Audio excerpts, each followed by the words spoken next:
রহমাতুল লিল আলামিন তিনি ডাক দিয়া বললেন, আবু বকর, আল্লাহকে ভয় করে কাঁদছো, কান্নার পানির দাম কত জানুনি?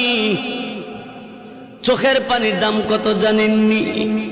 কঠিন কিয়ামতের ময়দানে আল্লাহ নবী জাহান্নামের পারে দাঁড়ায় দাঁড়ায় কাঁদবে আর বলবে, হে আল্লাহ, জাহান্নামের ভিতর আমার উম্মতেরা আছে, উদ্ধার কইরা দাও আল্লাহ, তাদেরকে মাফ কইরা দাও।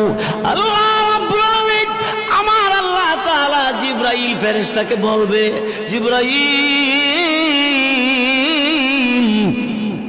আমি আল্লাহর কুদরতি দরবারে পানির পাতিল আছে, পানির পাতিল নিয়ে যাও, আমার নবীর কাছে নিয়ে দিবা, নবীকে বলবা এই পাতিলের পানিটা জাহান্নামের ভিতরে ছেড়ে দেওয়ার জন্য।